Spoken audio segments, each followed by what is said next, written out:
What's up, YouTube? How you guys doing today? It is Lieutenant Sound Blue, and I'm just coming at you today in my wine room because it's way too cold outside, and I just wanted to talk to you guys about my daily podcast. I'm gonna be bringing my daily podcast down here.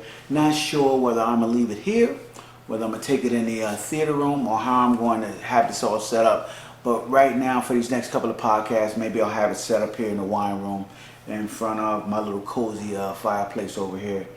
And I talked to you guys about some of the mistakes that I've made in my life, right? You guys know I'm the author of the top 25 mistakes en route to the good life.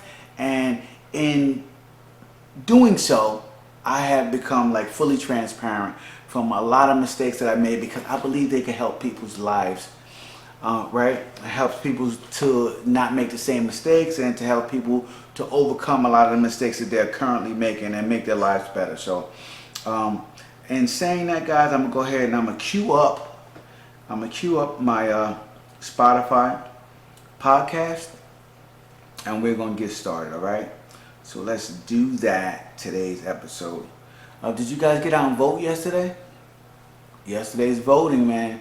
Some serious stuff going on in the voting world, so hopefully you guys got out there and voted yesterday. But let's go ahead and get started, all right?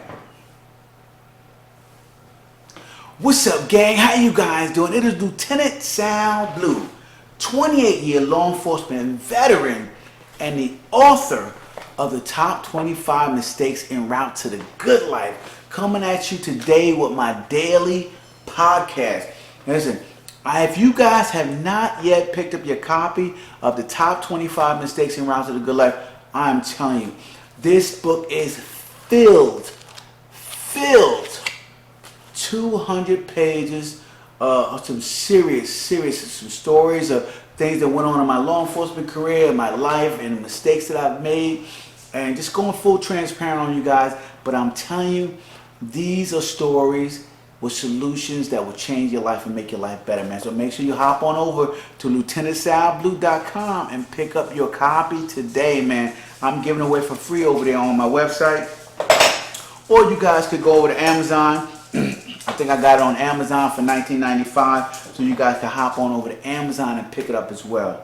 So in today's podcast, guys, it is about this, right?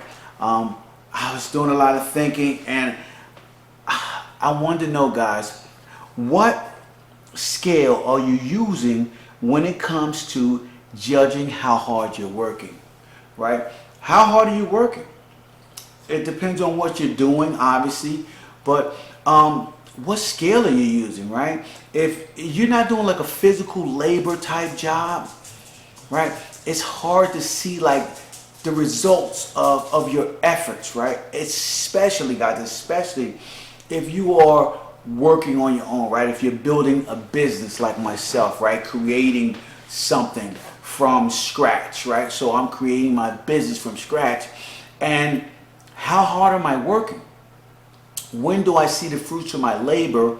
And what efforts am I putting in that's going to show me, right, whether the work that I'm doing is worth the work that I'm doing, right? So I have to have a hard scale to figure this out, right? So, and I'm going to get into that, guys. I'm going to get into that. But I wanted to say the reason why I'm thinking about this lately is because these feelings began to spark up. They began to spark up in my mind and my emotions about a few weeks into my sobriety challenge, right? If you guys know, in the end of September, I decided not even to wait till October started, but to go into a sobriety challenge of no alcoholic beverages whatsoever until the end of the year. So January 1st, New Year's Eve, will be the first time I consume any other alcohol. And by the way, guys, just to let you guys know, I'm a wine drinker, and I drink 2-3 glasses a night every night for the past, God knows, 20, 30 years, right? So I've had breaks like this where I decided not to drink, but this challenge has brought up a lot of emotions in me and a lot of thoughts in me, especially in the evening hours when I like to settle in and get ready for bed at night. So one of the things, guys, that crossed my mind when it came to this challenge was like, for all of those that know anything about me, guys, you know I love a challenge, right? And so I took on this 3-month sobriety challenge straight on, man. I'm like, oh, what? A challenge? Of course I'm going to take on this challenge. And by the way, the people who originally talked about the challenge with me on Facebook and Instagram, they have long since went out, had fun, drank, and everything. But me, I'm just built different.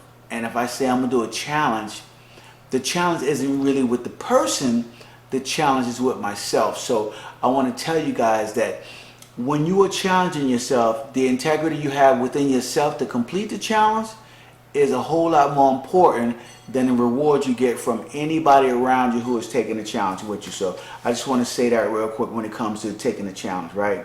But about a third of the way into this challenge, I found something different emerging than what I expected, right? What I originally expected from a sobriety challenge was, hey, listen, I drink alcohol all the time, right? So I expected maybe I was going to lose weight, right? You know, taking in less sugar, or maybe I don't know, maybe I'll start snacking more. It's just some of the things that happen when you decide not to drink anymore, right? But something totally different happened in my life, guys, and I want to talk about that, right? That's something different was my suppressed emotions, right? And you will be surprised, and I don't know whether it's the stage of my life that I'm in, right? But I've had suppressed emotions that began to come out when I decided to no longer drink, when I decided to stop. And I wasn't going through any type of withdrawals or anything. So it was just the emotions that began to surface in my mind and in my heart and my mind. So my day work goes like this, right? My evenings. And so we're just going to talk about my suppressed emotions in a minute, guys. My evening goes like this, right? My evening routine consists of after work, I come home, right? And I do whatever workout I'm going with, right? Whatever workout challenge, whether it's an hour on a spin bike, 40 minutes on a spin bike, or Insanity, or NBFA, or T25, whatever the challenge is, that's what I'm into. As soon as I get home from work, right, I jump right in it, don't waste any time, right? Give the wife a kiss and get going, right? After that, right, after my workout, I usually have dinner, right? And with dinner, I usually have it with my family, depending on what they're doing that night.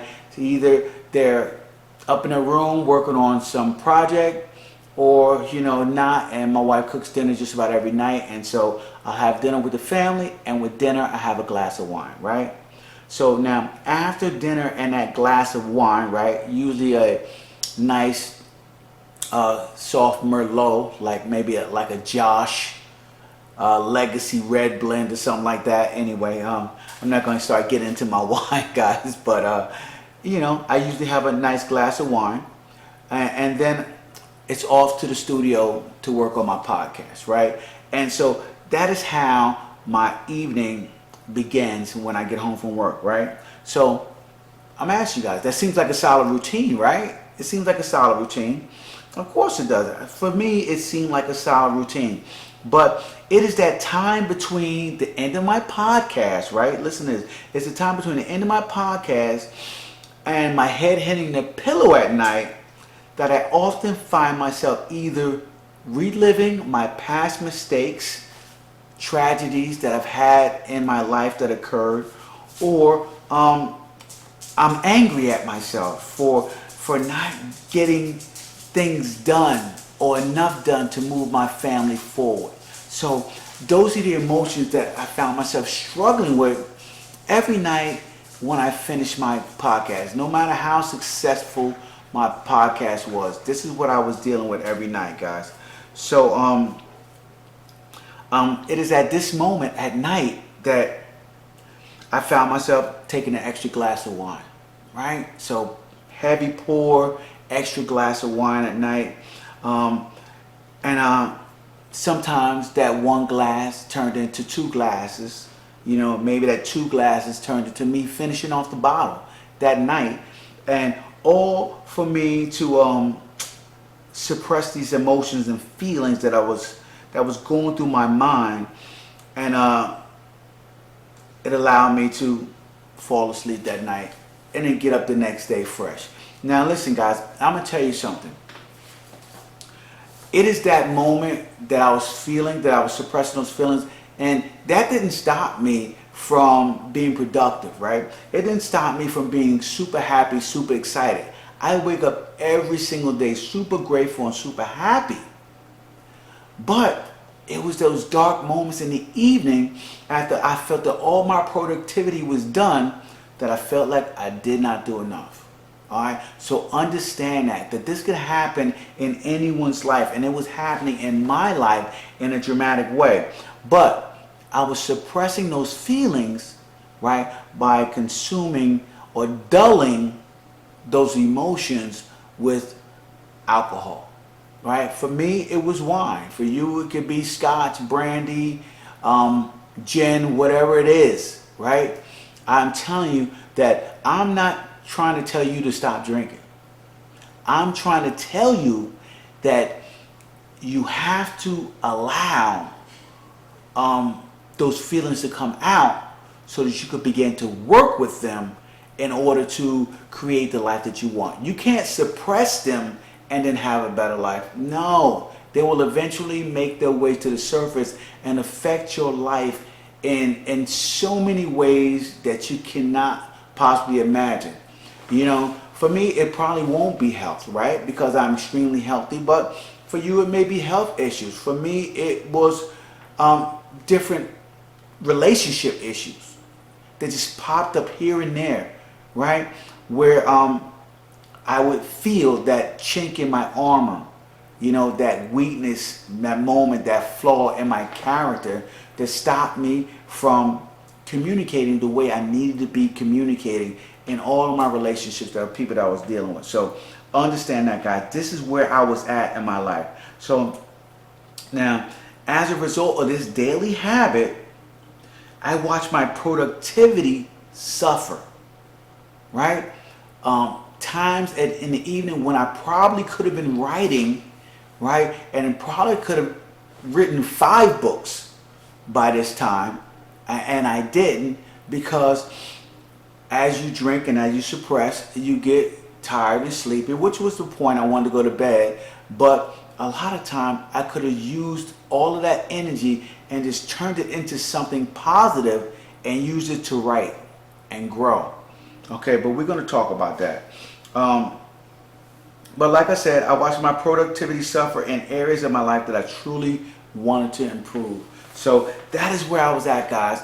I was suffering in areas that I wanted to make better. Now, I would have never seen this flaw if I hadn't taken inventory of my habits, guys. And I'm telling you, you need to take inventory of your habits, right? It was the only way I was able to pull that out and see like, oh my God, listen, this is causing me, okay, to lose momentum in this game of life that I'm playing right here, right? And it's me trying to move forward, me trying to build a business.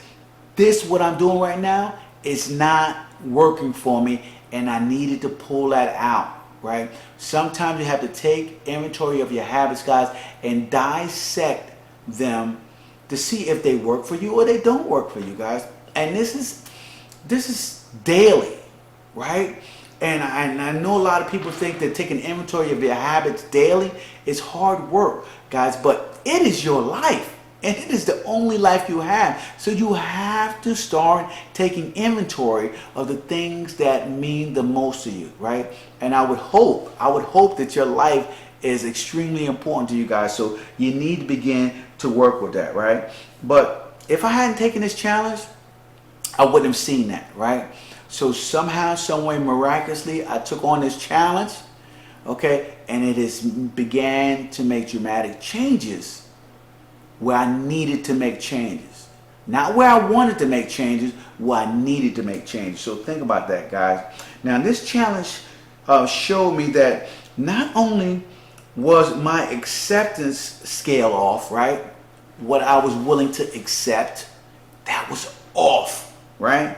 How I was judging, my judging scale was also off, or how hard I was working was off as well. So in your circle of influence, guys, in your circle of influence, and the people you are around, right?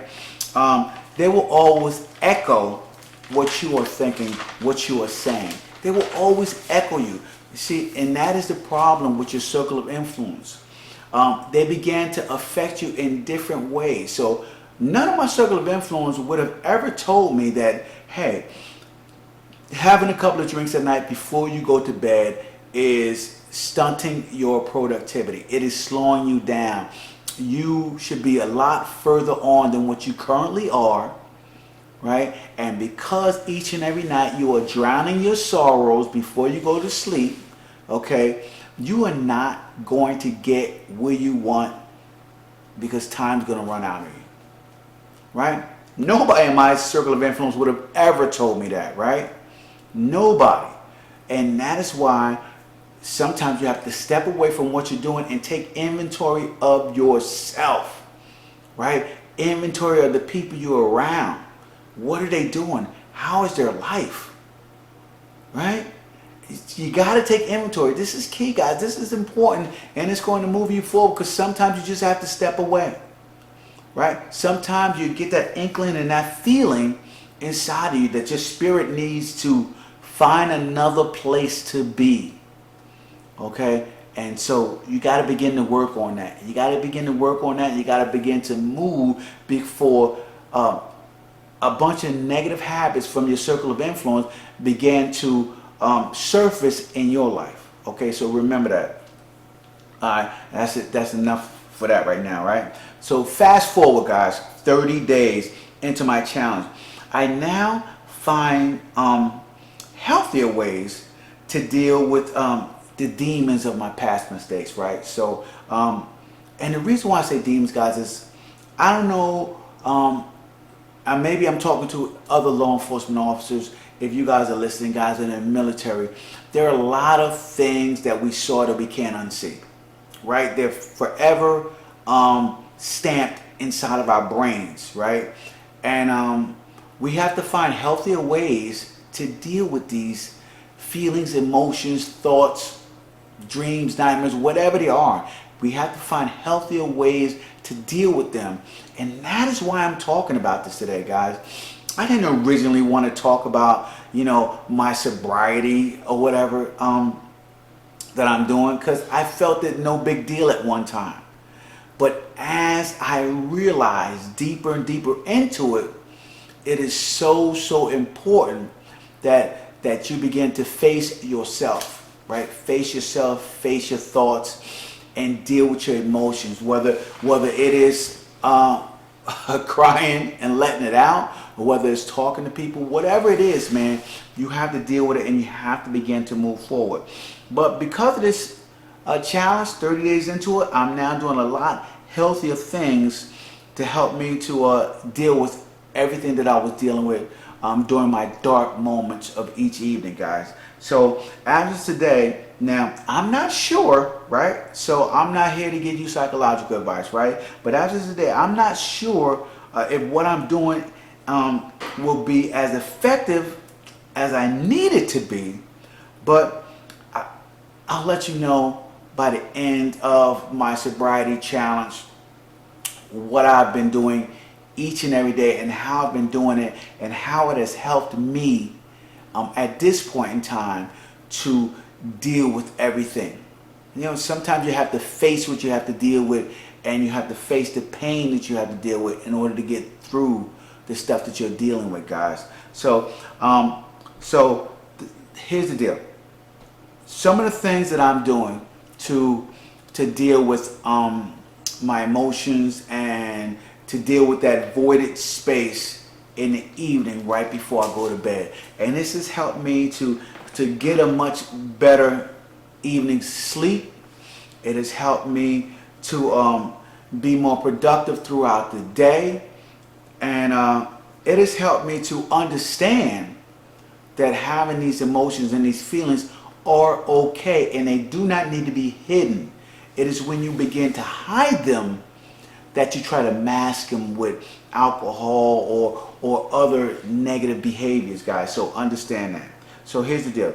The first thing that I'm doing is something that I've always been doing, guys. I want you to know that. Something that I've always been doing every day to refocus. But for some reason, I've neglected its effectiveness at night, right?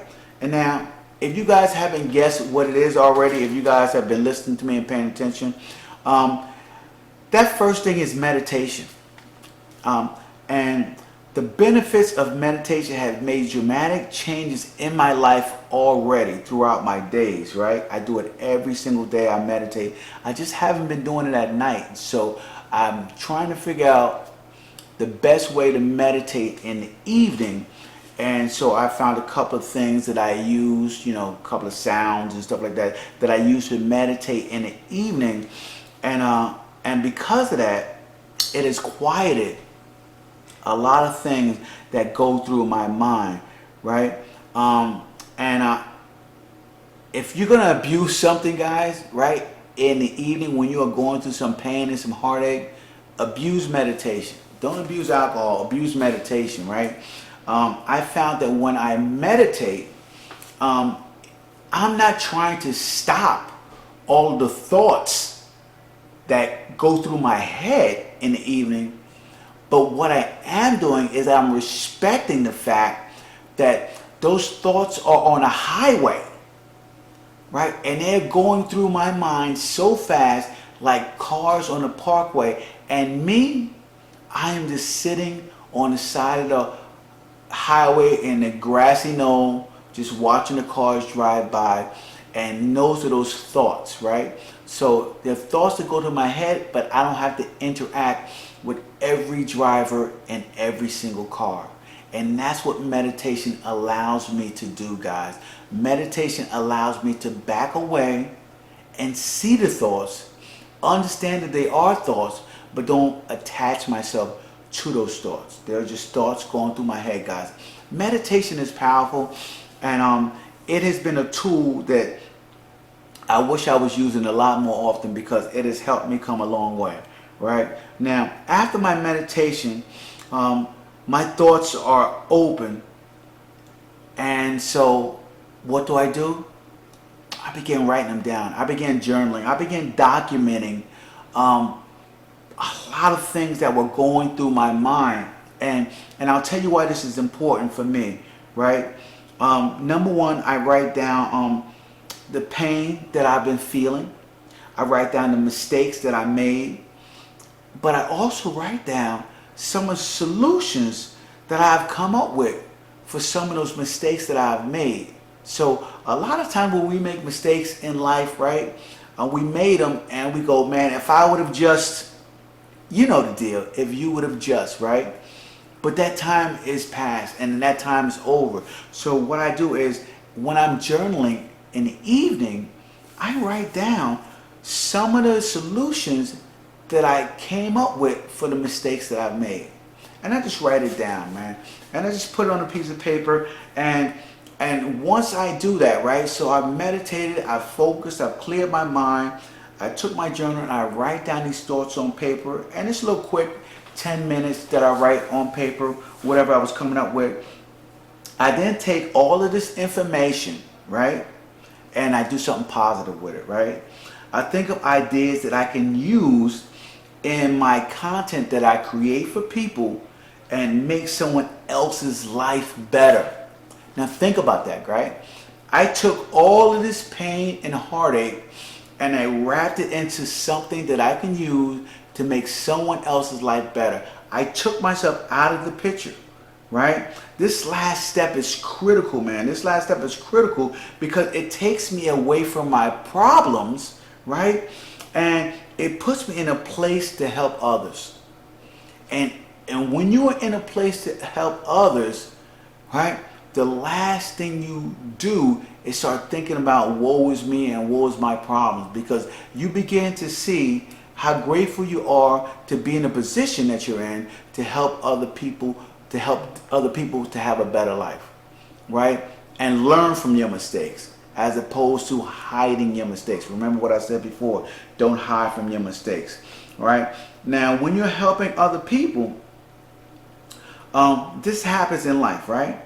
When you find yourself, right, spiraling out of control, right, it's usually because you are looking inward. And when you're looking inward, right, for your solutions, inward, you're spinning like a top, right? And that's what happens when you're looking inward towards your pain, your heartache, and your problems. You're looking inward for your solution. But what you should be paying attention to, guys, right? Because a lot of times looking inward, you're only echoing what is on the outside, which is your circle of influence, right? Let's get back to that circle of influence, guys. With your circle of influence, it becomes your scale, right? Your scale of how you're going to solve your problems and how hard you're working to create the life that you want, right? And your scale, if it is off, you are never going to get out of the situation that you're dealing with. So before you look inward, make sure you look around you, guys. Make sure you look around you to pay attention to the people that are around you, because it is the people that are around you that is going to determine how your life turns out, guys. It is the people around you that's going to determine how your life goes up. Now, I want to say one thing before I wrap up, guys. I was hiding a lot of pain and realization that I am not working as hard as I would have wanted to, right? I was just hiding it. And I was hiding it because of the fact that when you are not getting the results that you want, it is painful, right? And we have a tendency in life to try to run from our pain. We run from our pain and our heartache and we move toward pleasure, right? Well, what is pleasurable, right? You can't really find pleasure in alcohol, but it can help you to numb the pain. And that is why you have to be careful when it comes to selecting that as a form of sedation, a form to relax you, a form to calm you down, a form to put you to sleep. You cannot use that, right? So just try some of the things that I talked about with the meditation and the journaling, right? And then packaging that into something that you can help somebody else to create a better life, guys, right? Now, as far as I'm concerned, I was never looking for things to be easier in my life. I was looking for myself to be better. And the only way that you can become better, right, is through doing inventory of your habits, what you're doing, okay, and make positive change. So listen, that's it for today, man. I'm gonna wrap it up, guys. Make sure you guys hop on over once again to lieutenantsoundblue.com, pick up your copy of the top 25 mistakes en route to the good life, and enjoy it, right? I'm giving it away for free, guys. If you don't want to get it for free, just hop on over to Amazon.com. It's on Amazon as well. Second edition, top 25 mistakes en route to the good life. Pick that up. And also, guys, give me a shout out on all the social media platforms. I'm talking about Instagram, Facebook, TikTok, Snapchat, and all of the different social media platforms at Lieutenant Sound Blue. That's my tag name. That's what I'm using. The full LT Sound Blue. at all of those. Shoot me a DM on what you want me to talk about in tomorrow's podcast, all right? So this is Lieutenant Sal Blue. I am signing off for tonight. I will see you guys tomorrow, maybe from my wine room, maybe from the theater room. We're going to figure this out, guys, and we're going to get it done, all right? So Lieutenant Sal Blue, and I'll talk to you guys tomorrow. Deuces.